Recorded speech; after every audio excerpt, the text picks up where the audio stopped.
आज का हमारा टॉपिक है महाराणा प्रताप, जो अपन बचपन से पढ़ते हुए आए हैं महाराणा प्रताप के बारे में। ये शौर्य के प्रतीक है। इनके बारे में जब भी पढ़ा जाता है तो कहीं ना कहीं एक वीर गाथाओं की अपने को स्थिति सामने आती है। ये ऐसे योद्धा थे जो कभी भी किसी के सामने नहीं झुके। झुकाने का इनको प्रयास किया गया, लेकिन इन्होंने सोचा कि मरना बेटर है झुकने से। तो आज उसी वीर योद्धा के बारे में अपन पढ़ रहे हैं, महाराणा प्रताप, जो अपन बचपन तीसरी कक्षा से अपने को पढ़ाया जाता है और 12वीं कक्षा तक महाराणा प्रताप चलता है। वो चीज़ अपन ने पढ़ेंगे आज। महाराणा प्रताप के थे क्या, इन्होंने क्या क्या किया इनके जीवन के अंदर, और मैं कोशिश करूंगा कि शायद आपको जितना भी हो सके पूरा का पूरा विस्तार दे सकूं।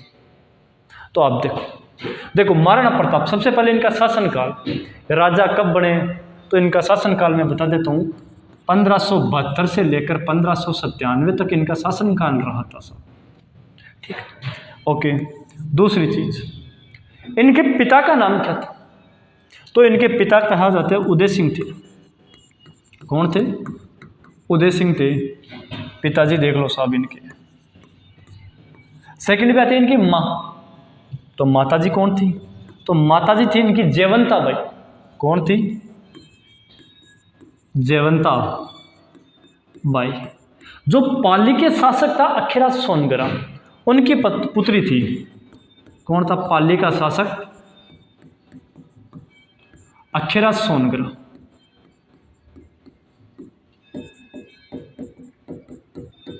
पाली के शासक अखीराज सोनगरा की पुत्री कौन थी? जयवंता बाई थी साहब। इनका जन्म, तो इनका जन्म माना जाता है 9 मई 1540 को। ठीक है। और एक अपन अपने विक्रम संवत के अनुसार, क्योंकि आपने देखा होगा कई लोग महाराणा प्रताप की जयंती 9 मई को बनाते हैं, तो कहीं किसी और तिथि को, तो जो वो और तिथि आती है विक्रम संवत के अनुसार वो होती है ज्येष्ठ शुक्ल तृतीया। कौन सी है? ज्येष्ठ शुक्ल तृतीया। ज्येष्ठ शुक्ल तृतीया के दिन। और अगर अपने विक्रम संवत देख लिया जाए तो इसके अंदर हमेशा 57 साल ऐड कर दिया जाएगा। तो अगर अपन इसमें 57 साल ऐड करेंगे तो कितने हो जाएंगे? 1597 के अंदर अगर महाराणा प्रताप का जन्म बताया जाता है। जन्म स्थान, तो जन्म स्थान था, जन्म स्थान था कुंभलगढ़। कुंभलगढ़ जो मेवाड़ वालों के संकट मोचक राजधानी कहा जाता है इसे। ठीक है साहब, आगे आ जाओ। राज तिलक, उससे पहले इनकी पत्नी देख ली। पत्नी अजब दे पंवार, अजब दे पंवार। देखो अपन ने पढ़ा पहले महाराणा प्रताप के बारे में कि महाराणा प्रताप का शासनकाल 1572 से 1597 तक था। इनके पिताजी उदय सिंह थे। माता इनकी जयवंता बाई थी, जो पाली के शासक था अखीराज सोनगरा, उनकी पुत्री थी। बाद में इनका जन्म हुआ, तो जन्म इनका हुआ 9 मई 1540 को। और अगर अपने विक्रम संवत के अनुसार देखते तो ज्येष्ठ शुक्ल तृतीया के दिन महाराणा प्रताप का जन्म हुआ था। इनका जन्म स्थान था कुंभलगढ़, जो मेवाड़ के संकट मोचक राजधानी कहा जाता है जिसको। इनकी पत्नी थी अजब दे पंवार। कौन थी? अजब दे। दे का मतलब होता है देवी, अपने राजस्थान वाले इसको क्या देवी के रूप में लिखते हैं साहब। चलो आगे बढ़ते हैं। ओके, ठीक है साहब। नेक्स्ट, इनका राज तिलक। अब देखो मेन चीज यहां आई है। राज तिलक में कि जो राजा बनेगा वो अपने पिता के संस्कार में नहीं। तो उद्देश्य क्या था कि उदय सिंह की 3 रानियां थी। पहले थोड़ा सा आप यहां समझ लीजिए, राज तिलक के बारे में अपन बात। उदय सिंह की 3 रानियां थी। पहली जयवंता बाई, जो सबसे यानी पटरानी के रूप में ये। फिर उसके बाद में थी धीर कंवर भटियाणी, धीर कंवर भटियाणी। उसके बाद में आती है सज्जाबाई, तीसरे नंबर की। कौन सी थी? सज्जाबाई। देखो जयवंता बाई से तो प्रताप, ओके साहब, धीर से जगमाल, और इधर कौन था? शक्ति सिंह। कौन था? शक्ति। धीर कंवर उनके सबसे प्रिय उदय सिंह की। तो एक दिन सैन कक्ष के अंदर धीर कंवर ने कि आप मुझसे कितना प्यार करते, तो उदय सिंह ने बोला कि तू कहे तो इन हवाओं का रुख बदल दूं, तू कहे तो तेरे लिए चांद और तारे तोड़ लो, तू हंस के तो देखी रेपट में तेरे सारे दांत तोड़ दूं। अब बोली यहाँ रावली मजाक करियो तुम। तो धीर कंवर ने कहा कि आप मेरे को एक वचन दो। बोला क्या? कि आपकी मृत्यु के बाद जो आपके बाद में शासक बनेगा वो कौन है? जगमाल बनेगा। उदय ने कहा तथास्तु। जैसे 28 फरवरी 1572, ये डेट है, याद रख, इसी दिन महाराणा प्रताप का राज तिलक हुआ था। 28 फरवरी 1572 को जब उदय सिंह की मृत्यु हो जाती है गोगुंदा के, वहीं पे उनका अंतिम संस्कार होता है। तो जगमाल उनके अंतिम संस्कार में नहीं जा, सारे के सारे महाराणा प्रताप पहुंच गया। और इनके बहुत आए थे कि काका वगैरह, वो सब के शक्ति सिंह महाराणा प्रताप गया। सभी ने पूछा कि भाई जगमाल कैसे नहीं आया? तो कहा कि जगमाल को तो जो सिंह जी थे उन्होंने पहले ही राजा घोषित किया था। तो वहीं पर महाराणा प्रताप के जो ननिहाल वाले थे, एक था मान सिंह सोनगरा। मान सिंह सोन ने कहा कि जो महाराणा प्रताप के जितने भी बेटे हैं, महाराणा प्रताप के जितने भी, उनमें योग्य कौन सा है? तो सभी ने कहा भाई प्रताप है। बड़ा भी कौन है? प्रताप है। क्योंकि हमेशा रीति रिवाज चलता हुआ आज भी अपने चलता है कि जो भी बड़ा बेटा होता है वही पग बांधता है, पिता के बाद में वही घर को पूरे को संभाल। तो मान सिंह ने कहा कौन है? उस समय जो मेवाड़ शासक नियुक्त थे तो वो सुलुम्बर के चुड़ावत थे।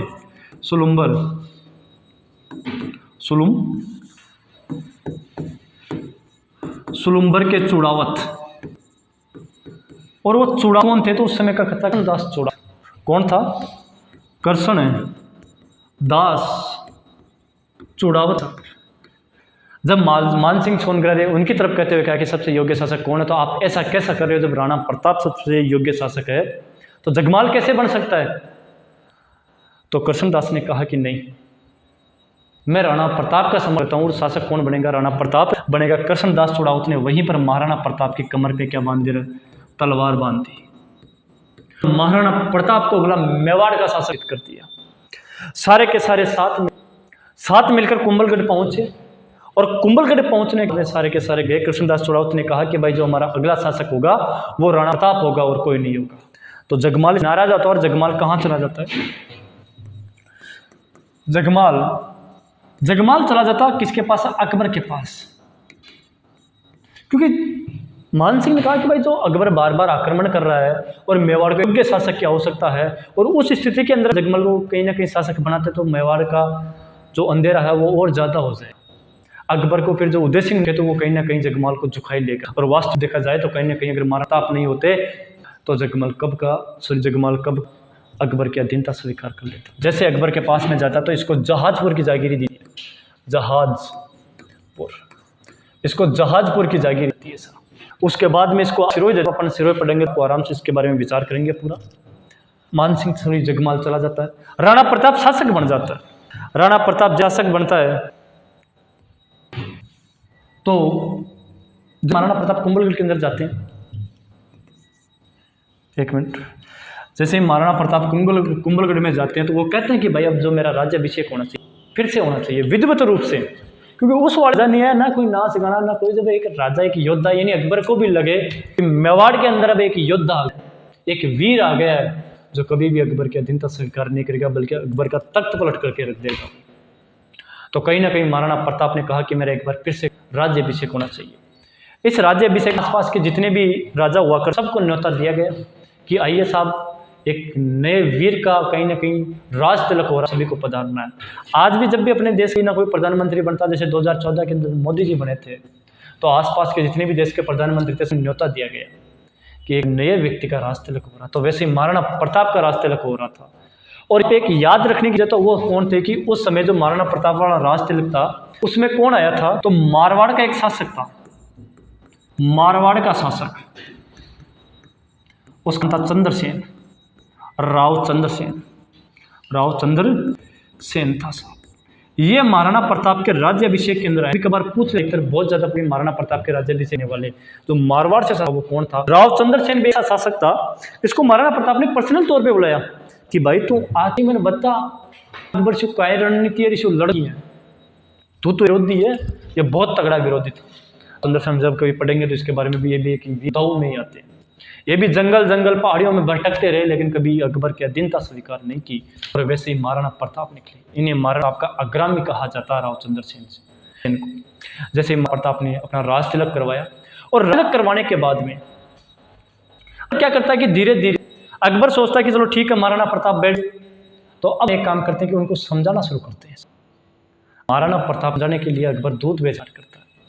अकबर ने टोटल 4 दूत भेजे, 4। वो याद रखने वाली को पूरी आवता हो उसकी साहब। अकबर के 4 दूतों को याद रख लेना ढंग से, वो बड़े इंपॉर्टेंट है सर। 4 दूत साहब अकबर के दूत। ओके, कितने दूत? 4 दूत। ओके, पहला भेजा जलाल खां कोरची। जलाल खां कोरची, इनको भेजा। ये वक्तव्य थे, बोलने में बड़े थे। जैसे आए इनको भेज 1572 के अंदर आए। महाराणा प्रताप बार में आए और उनको बोला बधाई हो सर, आप शासक बने मेवाड़ के। तो अकबर ने देखो आप ये गुलदस्ता भेजा है। महाराणा प्रताप ने कहा थैंक यू, धन्यवाद आपका बहुत बहुत। जलाल खान ने कहा कि और कुछ चाहता हूँ। राणा ने कहा चलो ठीक है, कहो कि वो आपका जो संधि बंदी है उसका विचार है, अलायंस फैलने का क्या विचार है। महाराणा प्रताप ने कहा कि मैं इसका समर्थन नहीं करता। इसने कहा थोड़ी ऊंची नीची देख लियो। महाराणा प्रताप ने कहा बिल्कुल भी नहीं, 1% नहीं करनी। जलाल खान से वापस चला जाता है और वहां आने के बाद में देता है कि नहीं साहब नहीं। महाराणा प्रताप ने सोचा, अकबर बुद्धिमान था थोड़ा, सोचा कि कहीं ना कहीं एक राजपूत शासक है तो अपन भी उसको राजपूत शासक ही भेजते हैं, और वो भी युवा कहीं ना कहीं अपन भी किसी एक युवा हैं। तो दूसरे नंबर पर भेजा साहब को युवा मान सिंह को। ठीक है, ये आया था, ये 1572 में आया था, या 1573 के अंदर जून का महीना था JUN। ठीक है सर, ये आया 1572 और ये आया 1573 के अंदर। ये एक 1572 में, बाकी तीनों 1573 के अंदर है। ठीक है, ओके साहब। मान सिंह आता, अकबर मान सिंह आमेर ये कितना दिन हो गया। मान सिंह दिन तलबरी होगी तो जा तेरी छुट्टियां हैं निकल, और तो जाता थोड़ा सा इधर राजसमंद से कुंभलगढ़ होता हुआ निकल जाइए। अकबर है तो जो महाराणा प्रताप ने शासक बना तो उसको एक बार बोल देना, अपनी जो अधीनता वगैरह जो भी अपने नियम समझा के आ जाना। मान सिंह बोल रहा ठीक गया। मान सिंह आता है, इधर राणा प्रताप सोचते क्यों ना यार एक कोई राजकुमार आ रहा है। आमेर का राजकुमार था मान सिंह, क्यों ना एक राज्य का राजकुमार आ रहा तो अपनी ओर से भी राजकुमार ही जाना चाहिए। अब उदयसा काल के पास में इनके डेरे गए, वहीं पे डिनर लगाया गया। जब मान सिंह बैठा डिनर पे, इधर से उदय सिंह को भेजा। मान सिंह पहले पहुंच गए, लेकिन अमर सिंह थोड़ा लेट पहुंचा। जैसे चाहता एक तो देखो पहुंचा, दूसरा मान सिंह सोचता था कि मेरे साथ किसकी भेंट हो, राणा प्रताप की हो, क्योंकि मैं अगर दूत हूं तो मुझसे भी राणा प्रताप ही मिलना चाहिए। लेकिन राणा प्रताप ने कहा कि जब वो आमेर का राज है तो इधर से भी आमेर जो मेवाड़ का राजकुमार अमर है वो जाएगा। मान सिंह के पास बोला अंगद। मान सिंह पग्गा वग्गा छोड़िए, बता तारा पापा में कि पापा, हाँ पापा बात तो देख। उसने इतनी शालीनता से कहा, बिल्कुल नहीं एटीट्यूड का, मैंने मजाक में लेके। तो मान सिंह ने सोचा रहे यार वो तो काम गलत हो रही हो। समझ तो गया मान सिंह कि अब यार डिनर इसी को करना है, राणा तो आने वाले हैं नहीं। तो मान वहाँ पे खड़ा हो जाता है, जैसे होता है और बोलता है ठीक है तेरे पिताजी का दर्द तो मैं वहीं देख लूंगा, युद्ध के मैदान में मार दूंगा सारों को। ये कहते हुए डिनर वहां से गो। जैसे ही 5-7 कदम आगे जाता है, अमर सिंह बोलता अंकल सुनिए तो सही। बोलता रहा अब के रेगियो, आप कहते कहाँ लोगे कि युद्ध के मैदान देख लूंगा सारों सबको मार दूंगा, एक छोड़ूंगा। अच्छा तो सुनिए बात, हाँ बोल। जब आप आओ ना तो साथ में फूफा भी लेके आ जाओ। मानसिक तो और बिया आग में घिपने बिया बबक क्यों बोलियो रे ठीक है थान देख लियो युद्ध का मैदान में दे। जैसे ही मान सिंह ने थोड़े से और डाले, फिर से बोलता है कौन, अमर सिंह, अंकल पीछे तो देखो। अब क्या रह गया, हमारे यहाँ एक शहर है बड़ी, और वहाँ पे एक जगह पड़ती है। बोला तो हाँ, तो मैं क्या करूँ, वहाँ की जो मेहंदी है ना उसको ISI टैग मिला हुआ है, तो वो अजीताइन लेता जाइए। तो ये और जब गुस्सा हो जाता है, और जैसे ही मान सिंह सीधा का सीधा अकबर के दरबार में पहुंचता है, और पहुंचने के बाद में कहता है कि मुझे अभी की एक सेना दो, राणा प्रताप आक्रमण करूं। अकबर ने कहा बात होगी वो तो बता पहले। नहीं, मैं क्या तेरे से राणा प्रताप की मुलाकात नहीं? क्यों? उन्होंने कहा कि जब इधर से एक राजकुमार गया है उधर से भी एक राजकुमार ही जाएगा। अकबर ने बुद्धि लगा ली, ठीक बात कही उसने, तो क्यों ना इधर से भी किसी एक शासक को भेज देते। और कहा गया थोड़ा साइड में को मत होता, क्योंकि जून का मीड हो, और जून का महीना में गर्मी बहुत भयंकर होता है ना, इसको साइड में लिया। और फिर तीसरे नंबर पर गया भगवंत दास को। किसको भेजा गया है? भगवंत दास, इनको ये गए सितंबर 15 सितंबर SEPTMBER की अंग्रेजी थे, मन को नहीं आया। भगवंत 1573 के अंदर। जैसे भगवंत दास जाते, क्यों यार क्यों लड़ रहे हो, देख मैं तो 1560 में अधीनता स्वीकार कर लिया है, मैं भी कर लिया अधीनता स्वीकार, तो कर ले, क्योंकि लड़बा करबा हम के नहीं हो, दिल को डाक एकदम छोड़ो नहीं। तो राणा प्रताप ने कहा कि एक समय हुआ करता था जब मैं एकदम सर्वश्रेष्ठ पे था, जब दादाजी राणंगा थे, अकबर के दादा से बाबर था, उससे युद्ध लड़े थे, और जो आप जयपुर से आने वाले पृथ्वीराज कच्छावाजी उन्होंने हमारे झंडे के लड़ा था। तो आप एक काम कीजिए, हम आपके झंडे के नीचे लड़ेंगे, आप मेरा साथ दीजिए। भगवंत दास दादा का भी खराब हो और थारो भी है, मतलब तू कौन सुधर है, हाँ कत्ता ही नहीं हो संभव। भगवंत दास पास जाता और बोलता है कि नहीं साहब, उन्होंने इनकार कर दिया। जब वो कहता है कि बात बनेगी, कहीं ना कहीं एक बार फिर बात बनेगी, तो दिसंबर 1573 के अंदर एक को और भेजा, जो अकबर का वित्त मंत्री था, टोडरमल। कब भेजा? किसको? टोडरमल को। 1573 दिसंबर। टोडरमल ने कहा, देख भाई प्रताप, मैं उसका वित्त मंत्री, मुझे पता है पास कितना खजाना है, क्या क्या चीज मुझे पता है। अब तेरे पास छोटी सी सेना है, तो कितना युद्ध लड़ेगा अकेला? तो राणा प्रताप ने कहा कोई बात, अरे कोई बात की बात, लेकिन उसके पास खजाना इतने पैसे कि उसका कुछ भी नहीं जाने वाला, इसमें जो भी जाएगा वो आ जाएगा, यानी इसमें तेरा गठा नहीं जाता। तो महाराणा प्रताप ने कहा कि अपने पास बहुत सारे बामासा है, कोई ना कोई मेरे को दान देके चला जाएगा, आप ऊपर से कहो कि युद्ध के लिए तैयार हो जाए। क्योंकि जो वीर भूमि का जो प्रताप है वो उसने ललकार दे दी है कि वो तैयार है, जब भी चाहे तब आक्रमण कर ले, मैं तैयार। राणा प्रताप ने डायरेक्ट सीधी चेतावनी दे दी, राणा प्रताप चारों को भेज दिया। इसी को आज अपन उनका स्वाभिमान मानते हैं साहब। एक शौर्य का प्रतीक था, जो एक की भी अधीनता स्वीकार नहीं की, सभी को ललकार कर वापस भेज दी, और कहीं ना कहीं एक प्रतीक भी माना जाता है। इसी शौर्य से अपने को पता लगता है कि कहीं ना कहीं महाराणा प्रताप की क्या गाथा थी। आज का जो ये युग चल रहा है, तो इसमें कहीं ना कहीं अपने महाराणा प्रताप को जो 10वीं किताबें आती है उनमें नहीं दिखाया जाता। क्यों? अपनी संस्कृति ऐसी है, अपने को कहा जाता है कि अकबर महान था, कहाँ महान था?